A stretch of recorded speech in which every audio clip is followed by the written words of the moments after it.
Urban flooding is a disaster with severe consequences. In recent years, flood is the most common natural disaster which has occurred almost every year in India, especially in the cities like Chennai, Hyderabad, Kolkata, and Bengaluru. Why only these cities? Why not the other cities of India? What features do Hyderabad, Bengaluru, Kolkata, and Chennai lack in compared to other cities of India? Hello everyone, I'm Vishnu Supratik.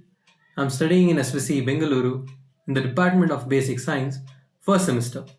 In this video, I'll be talking about urban flooding, factors affecting urban flooding, its impact, and on how to counter urban flooding.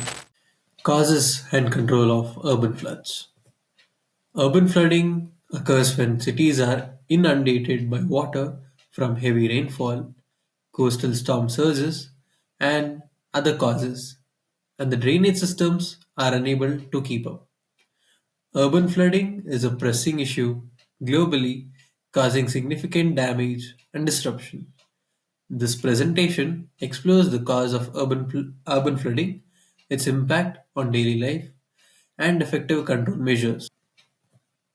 Understanding urban flooding, definitions and challenges. So, what is the basic definition of urban flooding?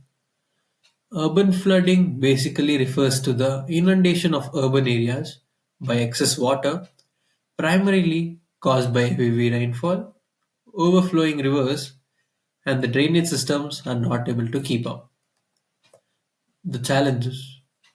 Urban flooding presents several challenges, including property damage, economic losses, disruptions to transportation and infrastructure, and health risk. It disproportionately affects vulnerable communities. Factors contributing to urban flooding. Increased runoff. Urban development often leads to increased runoff due to the presence of impervious surface like roads, buildings, and parking lots. This reduces the ability of the ground to absorb rainwater, resulting in increased flooding. So basically, what runoff means is the water level which is present above the ground, which is not normal. Next, overburdened drainage systems. The existing drainage systems are designed for less intense rainfall events are overwhelmed by increased runoff for urbanization. This leads to severe overflows and flooding in low-lying areas.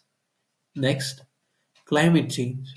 Climate change is causing more frequent and intense rain events, worsening urban flooding. Rising sea levels can also contribute for coastal flooding. The next point is defective drainage system. Unauthorized construction, lack of proper drainage systems, or below capacity sewage systems lead to urban flooding. So these were the factors contributing to urban flooding. Next, we talk about inadequate drainage system. Lack of capacity. Existing drainage systems may not be designed to handle the increased runoff from urbanization and intense rainfall. So let's take an example. Older cities often have smaller pipes and culverts that are needed for today's rainfall volumes. Rapid development without adequate infrastructure upgrades can quickly lead to insufficient capacity. Blockage and debris. Accumulation of debris in drainage systems such as leaves, litter, and construction waste can significantly obstruct the flow of water. This reduces the effective capacity of the system and can cause water to back up, leading to localized flooding. Improper disposal of waste is a major contributing factor. Last but not the least, poor maintenance. Poor maintenance is the major factor which is affecting drainage systems.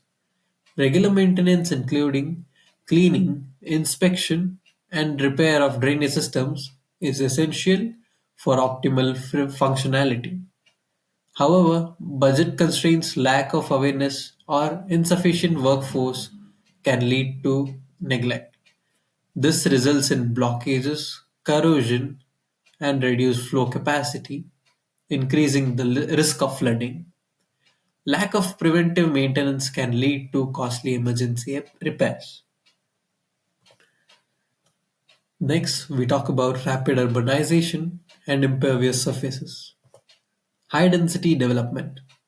For example, the expansion of Mumbai has led to 200% increase in impervious surfaces over the last 30 years, reducing the city's capacity to absorb rainfall. This type of intense high density development without sufficient green spaces or permeable pavements directly contributes to increased runoff during heavy downpours. Reduced infiltration.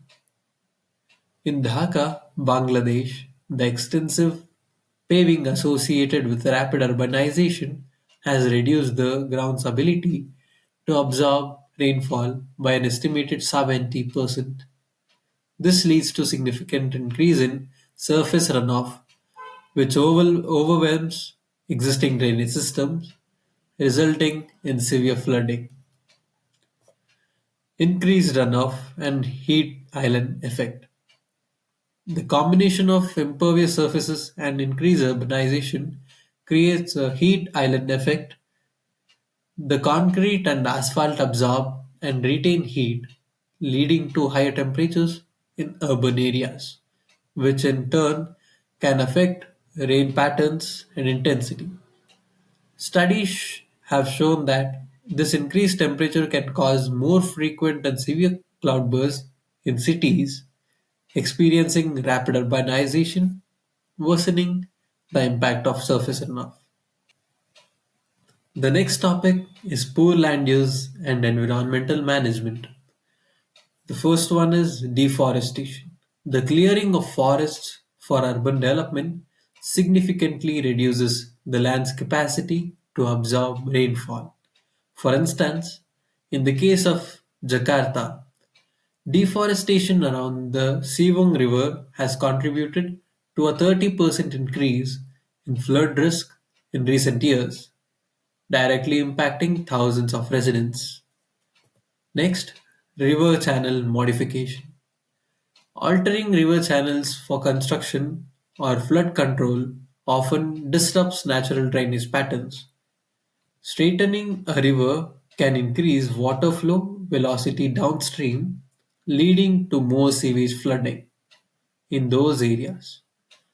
The city of New Orleans experience with Hurricane Katrina serves as a prime example of how such modification can worsen flood. Next one, lack of green spaces. Limited green areas in cities reduce the amount of rainwater that can be absorbed into the ground. So, we all have seen that in urban areas, for building apartments, offices, or any structures, we clear out green spaces, which in return are affecting us in our daily life. A study of London showed that areas with less than 10% green space experience 25% more flooding than those with over 20%. Increased green spaces like parks and permeable pavements can help mitigate the issue. Next, we talk about impacts of urban flooding. One of the major impact of urban flooding is property damage. Flooding causes substantial damage to homes and business. For example, in Dhaka, the 2023 monsoon season resulted in over 5,000 homes suffering significant structural damages, requiring costly repairs, exceeding average insurance coverage. This includes damage to foundations, electrical systems, and appliances, often leading to uninhabitability and displacement. The next impact is economic losses. This is a crucial part of the impacts of urban flooding. The economic impact of urban flooding is devastating. In Jakarta, The 2022 flooding caused an estimated $2 billion in losses due to business disruptions and supply chain interruptions, affecting industries like manufacturing, retail, and tourism. Increased insurance premiums following these events further burden both business and individuals.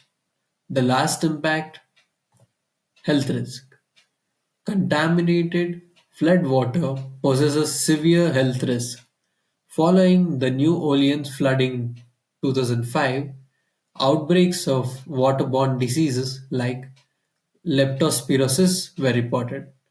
Furthermore, stagnant water breeds disease-carrying insects like mosquitoes, increasing the risk of dengue virus and Zika virus as well. The risk of electrical shock and injuries from debris adds to dangers. In this slide, I'll be telling how to counter urban flooding. The first one is improve drainage systems. Invest in modern, efficient drainage infrastructure to quickly remove excess water from urban areas. Next one is sustainable urban planning. Implement green infrastructure solutions like permeable pavements and green roofs to manage stormwater runoff. Enforce building codes. Enforce strict building codes that consider flood risks and protect against water damage. Next one is community awareness. Educate communities on flood preparedness and promote responsible actions to minimize risk. Next, land use management. Restrict construction in high risk flood zones and preserve natural areas that absorb water. The last point, early warning systems.